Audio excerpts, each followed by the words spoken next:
लडियाला कैदी 804 होवे।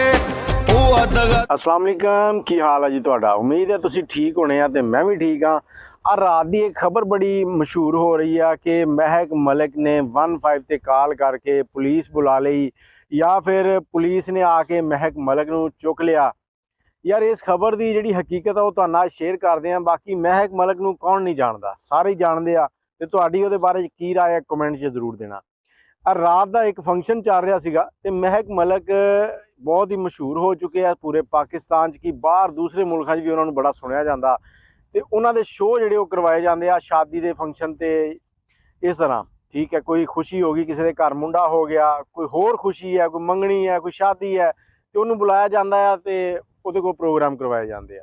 बेसिकली अगर कहो तो स्टेज डांसर है एक, लेकिन शक्लो सूरत सोहनी होने की वजह ना बड़ी मशहूर हो गई है। ਤੇ एक टाइम ਸੀਗਾ ਜਦੋਂ महक मलिक आप जाके लोगों ਦੀਆਂ ਝੋਲੀਆਂ 'ਚ ਬਹਿੰਦੀ ਸੀ। ਉਦੋਂ ਮਸ਼ਹੂਰ ਨਹੀਂ ਸੀਗੀ, ਉਦੋਂ ਉਹ ਆਪ ਲੋਕਾਂ ਨੂੰ ਤੰਗ ਕਰਦੀ ਸੀਗੀ ਕਿ ਕੋਈ ਉਹਨੂੰ ਛੇੜੇ ਤੇ ਪੈਸੇ ਦੇਵੇ। ਫਿਰ ਟਾਈਮ ਬਦਲਿਆ ਤੇ महक मलिक ਮਸ਼ਹੂਰ ਹੋਈ, ਲੋਕ ਉਹਨੂੰ ਛੇੜਨ ਵਾਸਤੇ ਤਰਸਦੇ ਹੁਣ। ਰਾਤ ਦੀ ਇੱਕ ਪਾਰਟੀ ਚੱਲ ਰਹੀ ਸੀ ਜਿਹਦੇ ਵਿੱਚ महक मलिक ਜਿੱਥੇ ਵੀ ਕੋਈ ਪ੍ਰੋਗਰਾਮ ਕਰਨ ਜਾਂਦੀ ਹੈ ਨਾ, ਉਹ ਬਕਾਇਦਾ ਉੱਥੇ DSP ਸਾਹਿਬ ਕੋਲੋਂ ਪਰਮਿਟ ਲੈਂਦੀ ਹੈ ਕਿ ਅਸੀਂ ਇਹ ਪ੍ਰੋਗਰਾਮ ਕਰਨਾ, ਇੰਨੇ ਘੰਟੇ ਦਾ ਪ੍ਰੋਗਰਾਮ ਹੋਏਗਾ। अंदर साउंड सिस्टम भी चलेगा, सारा कुछ होएगा, लेकिन वो जो खाड़ा लाया जाता वो आबादी तो थोड़ा जिहा हट के या जो भी प्रोग्राम पूरे प्रोटोकोल के नाल चलदा, इजाजत लैके चलदा।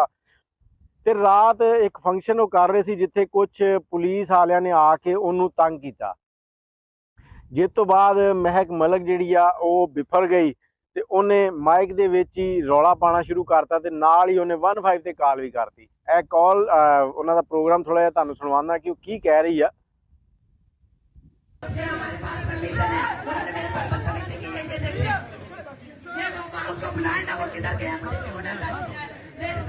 ਹੁਣ ਤੁਸੀਂ ਗੁਫ਼ਤਗੂ ਸੁਣ ਲਈ ਆ।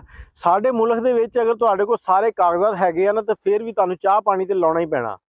मतलब ਉਹਦੇ ਕੋਲ ਕੋਈ ਬੰਦੇ ਆਏ ਆ ਜਿਹੜੇ ਉਹਦਾ ਪ੍ਰੋਗਰਾਮ ਬੰਦ ਕਰਵਾ ਰਹੇ ਸੀਗੇ, ਉਹਨੇ ਆਪਣਾ ਉਹ प्रोटोकोल वाला ਜਿਹੜਾ मोबाइल ਦੇ ਵਿੱਚ ਉਹਦੇ ਕੋਲ ਸੀਗਾ ਇੱਕ ਦਸਤਾਵੇਜ਼ ਸੀਗਾ ਜਿਹੜਾ ਕਿ DSP ਸਾਹਿਬ ਕੋਲੋਂ ਮਨਜ਼ੂਰ ਸ਼ੁਦਾ ਸੀਗਾ ਕਿ ਤੁਸੀਂ ਪ੍ਰੋਗਰਾਮ ਕਰ ਸਕਦੇ ਹੋ, ਉਹ ਵੀ ਵਿਖਾਇਆ। ਲੇਕਿਨ ਕੋਈ ਰੌਲਾ ਨਹੀਂ, ਉਹ ਚੀਖ ਕੇ ਕਹਿ ਰਹੀ ਹੈ ਕਿ ਸਾਡੇ ਪ੍ਰੋਗਰਾਮ ਖਰਾਬ ਕੀਤੇ ਜਾਂਦੇ, ਸਾਡੇ ਪੈਸੇ ਲੈ ਲਏ ਜਾਂਦੇ ਆ, ਸਾਨਾ ਇਹ ਹੁੰਦਾ ਉਹ ਹੁੰਦਾ।